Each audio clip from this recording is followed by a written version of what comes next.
புதுக்கோட்டை தெற்கு மாவட்டம் அறந்தாங்கி சட்டமன்ற தொகுதி நிர்வாகிகள் ஆலோசனை கூட்டத்திற்கு எங்களது ஆற்றல்மிகு மாவட்ட கழக செயலாளர் முத்து அவர்கள் கிளைக்கழகம் முதல் ஊராட்சி கழகங்கள், நகராட்சி மற்றும் ஒன்றியங்களைச் சேர்ந்த அனைத்து நிர்வாகிகளையும் இன்றைக்கு இங்கே அழைத்திருக்கின்றோம். அவர்களுடன் தேர்தல் சம்பந்தமான ஆலோசனை கூட்டம். சொல்லுங்க.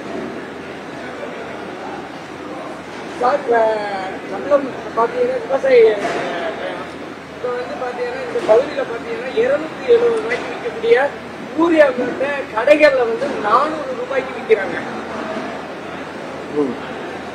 பல இடங்கள்ல வந்து கொள்முதல் பண்ணாம நெல்மணிகள்லாம் வீணா போது கடந்த 20 தினங்களாக தொலைக்காட்சியில நீங்க பார்த்துருக்கீங்க.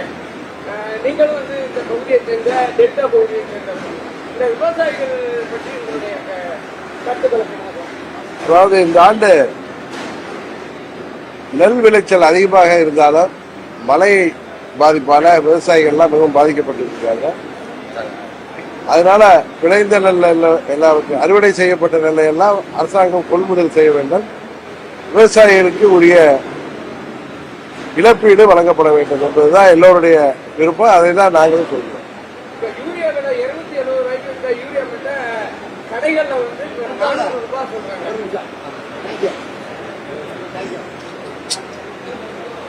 இதை சம்பந்தப்பட்ட துறையை சேர்ந்த அதிகாரிகள் தக்க நடவடிக்கை எடுக்க வேண்டும்.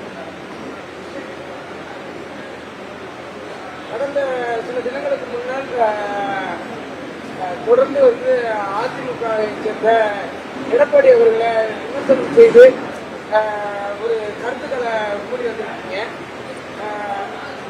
வருகின்ற 2026 தேர்தலில் தங்களுடைய நிலைப்பாடு? அதான் டெய்லி சொல்லிட்டு வர்றேன். நீங்க தான் தொலைக்காட்சியில இருக்கீங்க. நீங்க தொலைக்காட்சியில பாக்கலையா எங்க நிலைப்பாடு என்ன என்பது? எடப்பாடியை துரோக சக்தியை வீழ்த்த வேண்டும் என்பதுதான் இந்த தேர்தலில் அம்மா மக்கள் முன்னேற்ற கழகத்தின் நிலைப்பாடு. அதற்காக நாங்கள் தமிழகம் முழுவதும் மும்முரமாக எங்கள் தொண்டர்களும் நிர்வாகிகளும் இயக்கப்பணிகளை செய்து கொண்டிருக்கிறார்கள். தேர்தல் நேரத்தில் எங்கள் கூட்டணி, நாங்கள் இடம்பெறப் போகின்ற கூட்டணி தான் அம்மா மக்கள் முன்னேற்ற கழகம். இடம்பெறப் போகின்ற கூட்டணி தான் உறுதியாக வெற்றி கூட்டணியாக இருக்கும், ஆட்சி அமைக்கும். என்னங்க யூகத்துக்கெல்லாம் நான் பதில் சொல்ல மாட்டேன். கொஞ்சம் பொறுமையா இருங்க. இந்த ஆண்டு கடைசி அல்லது ஜனவரி மாதத்துல நாங்கள் எங்கள் கூட்டணி எல்லாம் உங்களுக்கு தெரிய வரும்.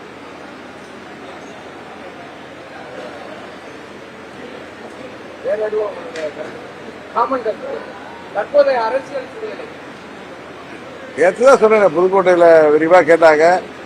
நீங்க கேட்டீங்கன்னா நான் சொல்ல முடியும்.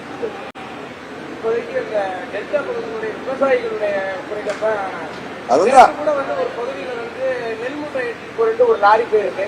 அதை வந்து விவசாயிகளே வலியுறுத்திருக்காங்க. ஆனா இந்த லாரியில வந்து நெல் மூட்டை எடுத்து போகல, நெல்லை எடுத்துட்டு போகக்கூடிய சாக்கு பைகள் தான் இருந்ததா சொல்லி கூட வீடியோ செய்தி எல்லாம் பார்த்துருக்கீங்க. அதாவது விவசாயிகள் கடுமையாக பாதிக்கப்பட்டிருக்கிறார்கள். நல்ல விளைச்சல் இருந்தும் மழையின் காரணமாக விளைந்த நெல் எல்லாம் பாதிக்கப்பட்டிருக்கு. அதனால அரசாங்கம் விவசாயிகளை குறைகளை தீர்ப்பதற்கு தகுந்த நடவடிக்கை எடுக்க வேண்டும்.